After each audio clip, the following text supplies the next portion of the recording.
Next up is 2050 Rural Long Range Transportation Plan. Carrie Barber, Transportation Planner. Presentation and then resolution. Thank you. Good evening, everybody.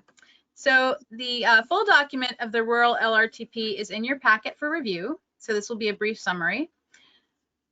Next slide, please.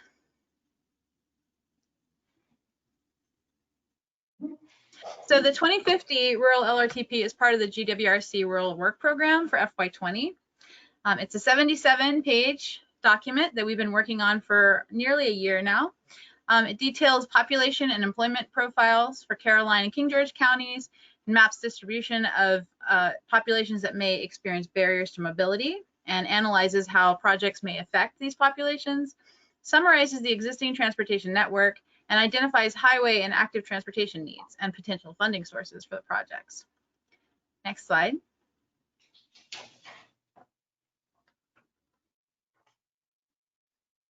So these are the sections in the Rural LRTP.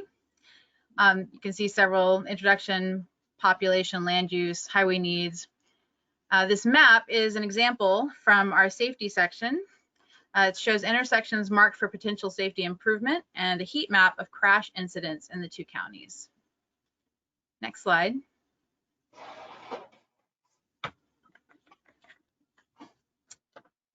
So our population and employment section uses data from Cambridge Analytics, Weldon Cooper, and the Virginia Employment Commission and the US Census to project out to 2050 for both population and employment in the two counties. Next slide, please. So we did a broad level environmental justice analysis to see where concentrations of vulnerable populations are within the region in relation to project location. So this isn't a requirement federally, but it gives us an idea of the potential benefits and burdens of future projects on these populations. The map, for example, shows concentrations of African American populations in relation to bike and pedestrian projects. Next slide, please. So the meat of the Rural LRTP is, of course, the recommended projects. We worked closely with county planners from King George and Caroline to prioritize roadway and active transportation needs. These are listed in tables and their locations are mapped as shown here on the right. Next slide, please. So you have a resolution in front of you tonight. So once adopted, the Rural LRTP will be revised as needed on a cycle with the FAMPO LRTP. The project recommendations have and will contribute to smart scale applications and other project proposals. So I'm happy to take any questions. All right, Mr. Kelly. Thank you. Since we started embarking on all these improvements on 95, what's going on in 64, and with regards to the nice bridge, not too long ago, VDOT made a big pitch for what's going to happen to the 301 corridor, which obviously runs right through both these. What are we looking at long term? Or we got any other further indication from the state? Again, we're looking at redoing the nice bridge, which is going to have a huge impact. We're looking at what's going on in 95 and 64, which the state says is a huge impact, and they're looking at 301 to be basically a safety valve for that corridor. Do we have anything new from VDOT, or what are we looking at with regards to those changes that are coming down? Hopefully, not hopefully in some of the cases, on the impact on that 301 corridor and future transportation plan. So this study is based on the recent 301-207 study, but I haven't seen anything since then. Okay, so we'll be at some point, I don't know, King George. I'm curious about that. Go ahead, Thank you, Madam Chair. So first, Mr. Kelly, we have tried, as far as King George goes, to prioritize 301 in any smart scale projects that we submit. And of the 4 in the last round we did, 3 of them were funded and 2 of them are on 301. The 301 and Route 3 intersection, and there's a combo project, 2 intersections up in Dahlgren, right where the bright yellow hot spot is on your crash map data. Right in front of the Walmart there, we call it Walmart and the UMW campus. So that one and its partner intersection is, I think, University Drive and Market Center is the combo. And that was in part because VDOT came back to me when I was the grant writer doing the smart scale applications 3 years ago and said, hey, instead of just this one intersection, we want to do a combo because it's going to help you with study and what's coming from the bridge to help the Dowd area. This past year, we put in for 4 more smart scale projects, and if I remember correctly, we put in for 301 and 206, 301 and 205, and 301 in Port Conway Road. So we had some good support from VDOT, from the technical aspect and the crash data.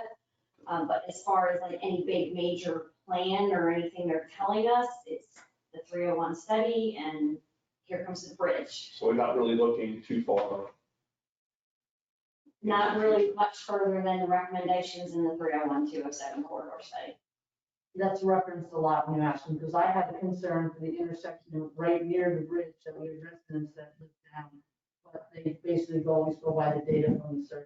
But remember also, GWRC did put in a slot for us in Bowling, or for Caroline County for some other intersection crossover improvements, also that came from the 301 study, so.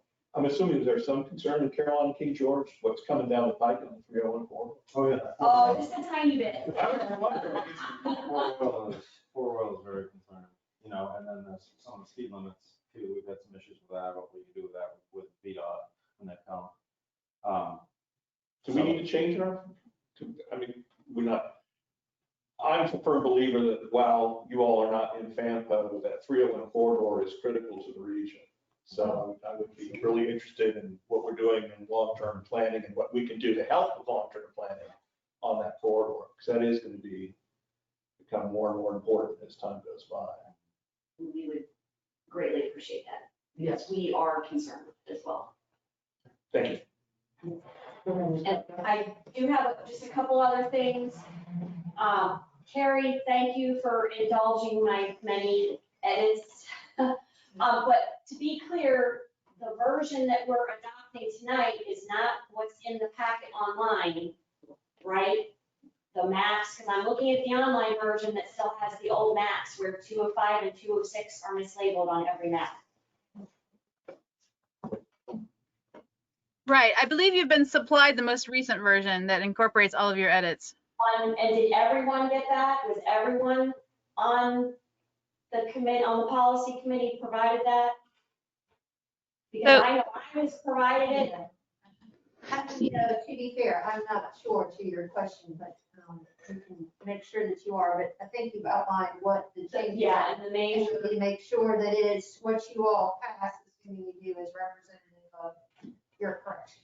and that's the big thing on the maps is 205 and 206 are reversed. And then could we go to page in your presentation where you have the side-by-side 2017 population density per square mile and the 2050 population density per square mile? Could you bring that back up on the big screen for everyone?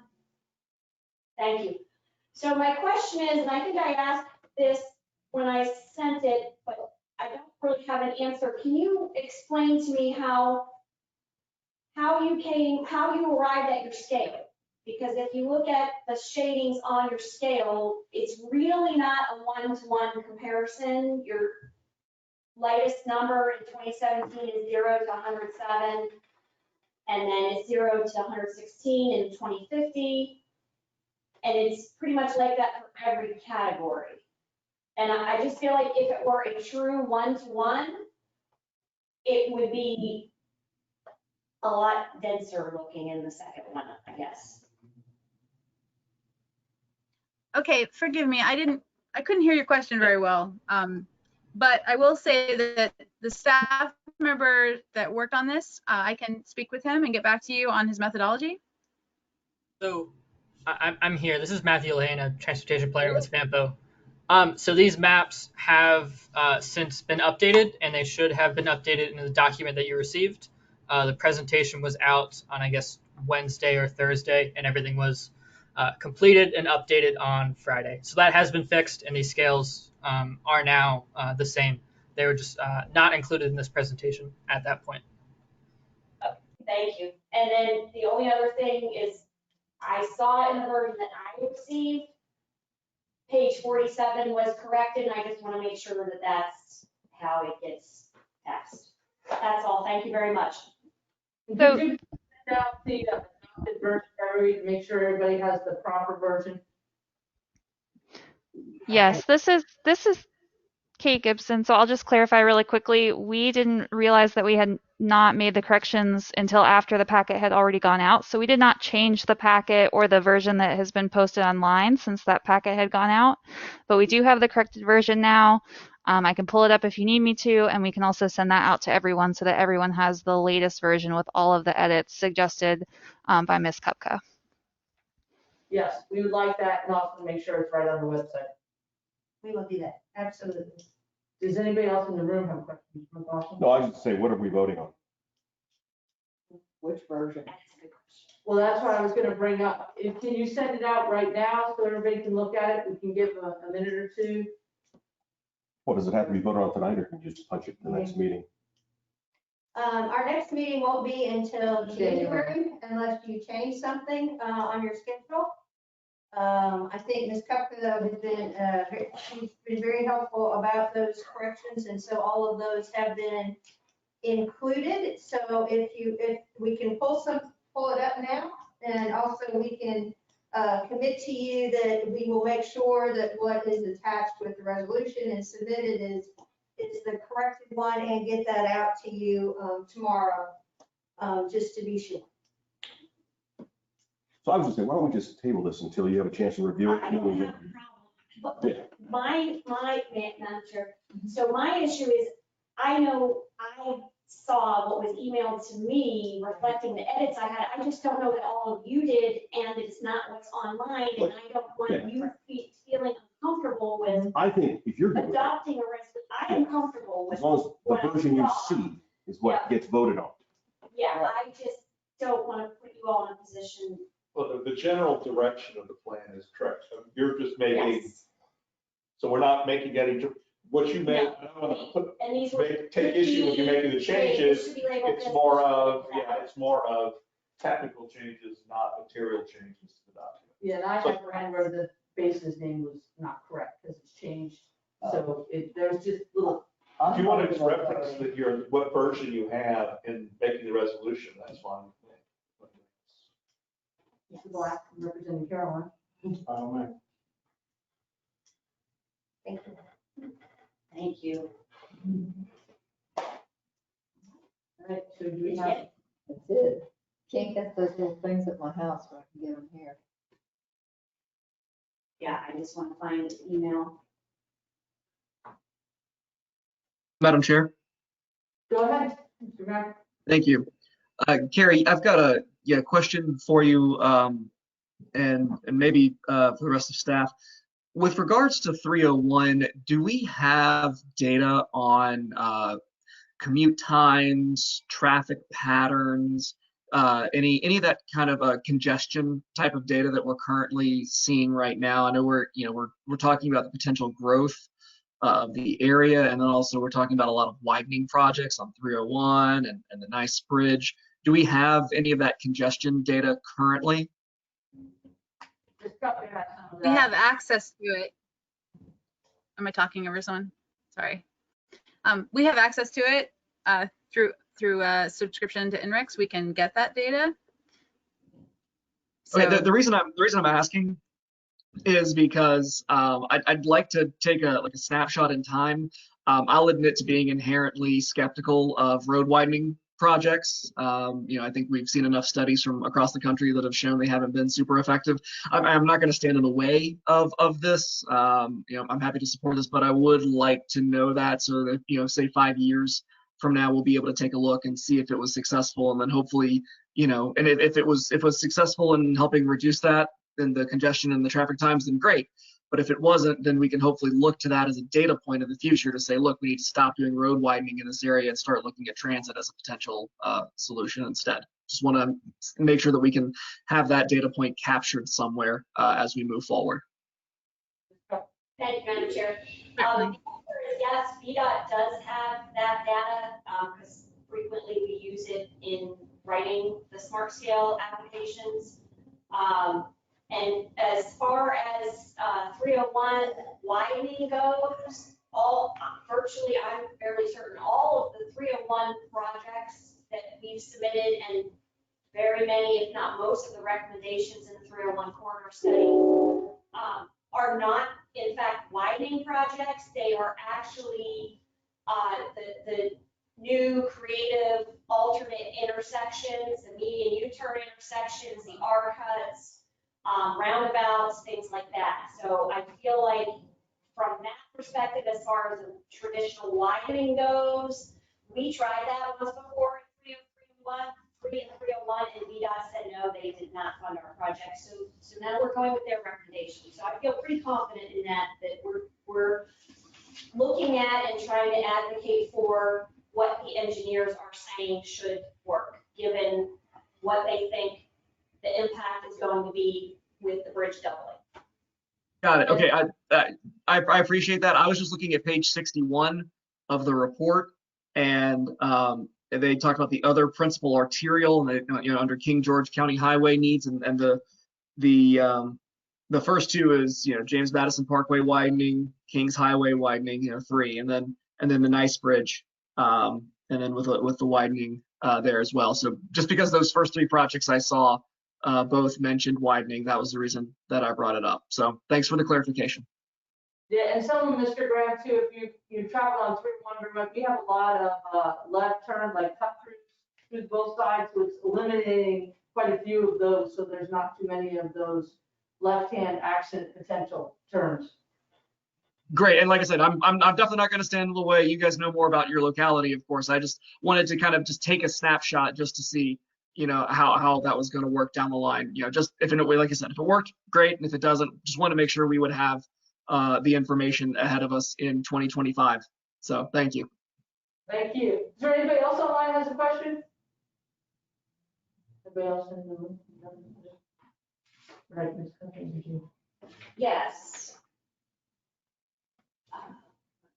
Yes. I move to adopt resolution 21-08, adopting 2050 rural long-range transportation plan as amended by staff as of 1:23 p.m. today, November 16th, 2020. Second. Any further discussion? All those in favor say aye. Aye. Aye. Any nays? Chair votes aye, motion carries. Thank you very much, Ms. Garrett. Thank you. Thank you.